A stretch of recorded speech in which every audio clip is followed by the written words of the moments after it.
Hi, I'm Bill O'Reilly. Thanks for watching us tonight. The new witch hunters, that is the subject of this evening's Talking Points memo.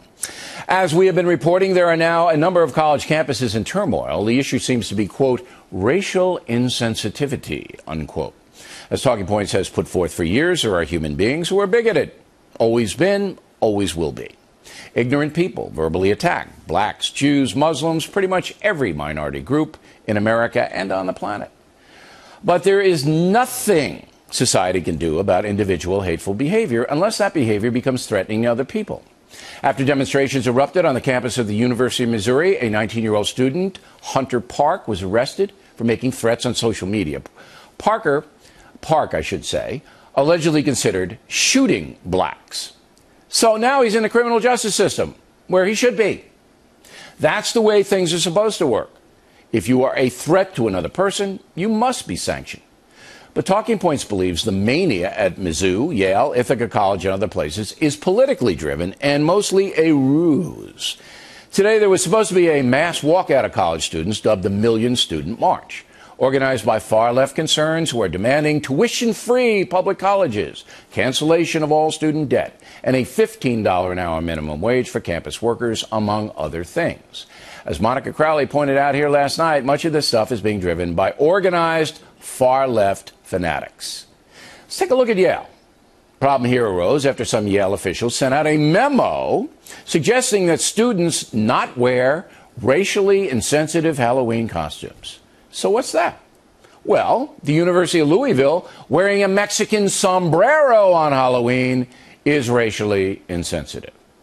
So I guess the next time I see somebody wearing an Aran Island sweater, I can say that's racially insensitive to the Irish. Sombreros are worn in Mexico, just as sweaters are worn in Ireland. So you can see how utterly ridiculous the whole thing is. Now, after the Yale pinheads directed their brilliant students on Halloween, some of the smarter Yale faculty said, you know what? This might not be such a good idea, this Halloween memo. We do have freedom of expression in America. Bingo! They're racially insensitive. They're bigots. They should be fired. That's what the whole Yale thing's about. At the University of Missouri, it's a bit more complex. There was a report of a swastika being put on a dormitory wall. That's unacceptable and illegal. Another report says a drunk student said inappropriate racial things. He's been suspended. But again, individual conduct does not reflect university policy. Listen to this Mizzou student. We have to acknowledge that our college campuses, they were built off of, the backs of people of color.